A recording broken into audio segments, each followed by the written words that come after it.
Welcome back to another episode of Rock Boys Football, continuing to take a look at the next week's slate, heading down to the Big 12 as West Virginia, bowl-eligible West Virginia, heads on the road to Norman to play the Oklahoma Sooners. And you look at this West Virginia team, at times has it been pretty? We've talked about it. It absolutely has not. That being said, you have to give a ton of credit to Neil Brown in this West Virginia program for winning those ugly games, dealing with a ton of injuries on the defensive side of the ball. And this team is playing their best football in the month of November. And that's awesome for West Virginia fans to see. You look at Oklahoma, I still think this is an Oklahoma team when they're playing their best football is one of the best teams in the country. I think the problem is the last 2 weeks against really good opponents on the road, they haven't played their best football. And that's cost them games. Really excited to get into this one. Like, before we do, just want to say thank you to you guys. And a special shout out to both the West Virginia fans and the Oklahoma fans. We do a lot of game breakdowns. We do a lot of kind of deep dives into these teams. The amount of support you guys have shown, whether it's ugly, whether it's pretty, it's been awesome. I love talking both of these programs. If y'all do enjoy the content, you want to support the boys, consider subscribing to the channel. And more importantly, would love to hear your picks, predictions, keys to the game in the comment section.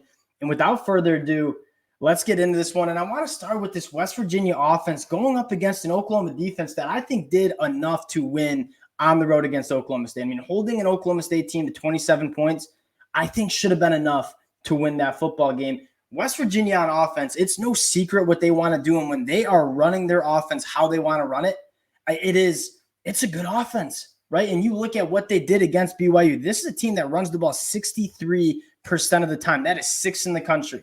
It's no secret what West Virginia's game plan is on offense. They want to play some bully ball and run the football. And when they're running the football effectively, like you saw against BYU, that's when their offense is at its best, and Garrett Green is at his best as well. West Virginia against BYU at home ran the ball for 336 total yards. Jaheim White averaged 9.1 yards per carry. CJ Donaldson, 7.3 yards per carry. I thought Frazier looked awesome. Wyatt Millen looked great. Malone looked awesome. This offensive line for West Virginia is legit.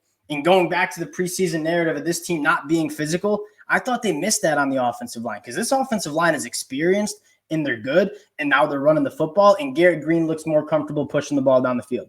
And the wide receivers are making some plays, right? In games leading up, wide receivers were dropping balls. I thought Garrett Green looked better than the stats show. Devin Carter making some plays. I think Cole Taylor's one of the better tight ends in the Big 12. This West Virginia offense is extremely dangerous when they're playing like they did at home against BYU on Saturday. And you look at this Oklahoma defense, and what's most frustrating with this Oklahoma defense, and I still think, this unit has improved night and day from what it was last year.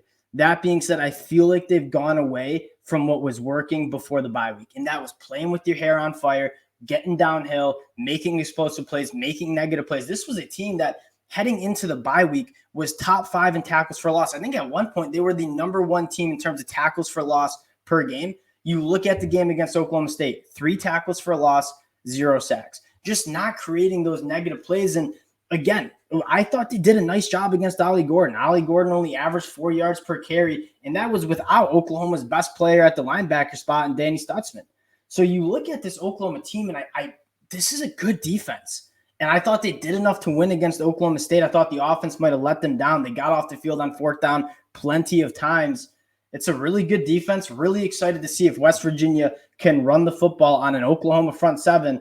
That is pretty damn good. And hopefully Danny Stutzman, I got the shirt right here. Hopefully Danny Stutzman is back this weekend.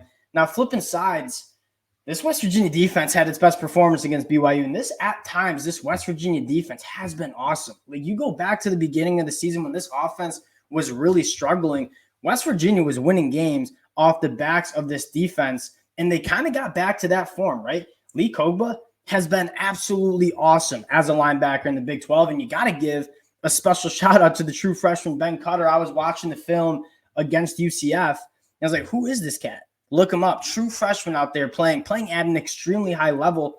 BYU only ran the ball for 67 rushing yards, 3.2 yards per carry. And then in the back end, Beanie Bishop has been a walking seatbelt back there. Really, number 1 in the country in terms of pass broken up, number 4 in the country in interceptions. This is a guy that you take a look at transfers from all around the league or the country. who's had the biggest impact on their new team? Beanie Bishop has to be in that at least top 5, top 10 discussion, because he has been phenomenal for a unit in the secondary that's been really banged up. And having that stalwart cornerback like Beanie Bishop has been massive, massive things for this West Virginia defense. Now, getting to this Oklahoma offense, and I put a lot of time into what I want to say about this Oklahoma offense. I've been reading a lot of Oklahoma football fans' comments. I think the first thing I want to say is, from a down-to-down basis, this Oklahoma offense is good, right? I mean, they're averaging 40 points per game. That's number 6 in the country. They're averaging 6.4 yards per play. That's top 15 in the country. When the moment matters most, the last couple games, this Oklahoma offense has just not been their best. And that's difference from what we were talking about before the bye week, when it was time to step on the throat, when it was time to go win a game against Texas. It seemed like that Oklahoma offense was playing its best football. The last couple of weeks, even against UCF, when it was time to close out a game, it just seems like this Oklahoma offense is not playing their best football. And what bothers me the most is when you're running the ball for 8 yards per – I mean, Tawee Walker and Gavin Sawchuk ran the ball for 8 yards per carry combined against Oklahoma State.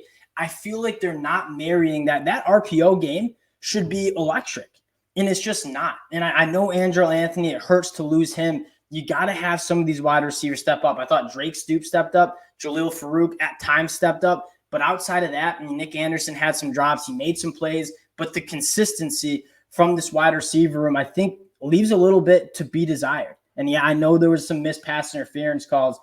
But you got to meet – Oklahoma is a good enough team to not be put in that position. You know what I mean? Like, they should have been in a better spot than relying on the ref to throw the flag when he probably should have. And I'm not a big hindsight ref call guy, but that was a missed call. But again, Oklahoma not putting themselves in the best spots down the stretch. And you look at the biggest bugaboos, the turnovers. I mean, there was times where Oklahoma felt like they were about to run away with this football game, and you get turnovers. You said the same thing with the game against Kansas on the road last week, right? 6 turnovers in the last 2 games. That's unacceptable. And so you talk about playing winning football. This Oklahoma offense has been good, has been great when it mattered. No, and I think that's this biggest problem for Oklahoma. One other thing I want to mention, I have problems with some of the play calling from Jeff Lebby. Certainly do. That being said, the execution has not been good enough either. I mean, Austin Stogner, I hate to single out guys. I mean, he's consistently missing blocks. The forced fumble for Dylan Gabriel in their own territory, Austin Stogner whiffed on a block and pass pro. A couple swing passes that looked like they had some bones to be explosive plays. Austin Stogner not doing his job, picking up guys in space and getting the hat on the hat.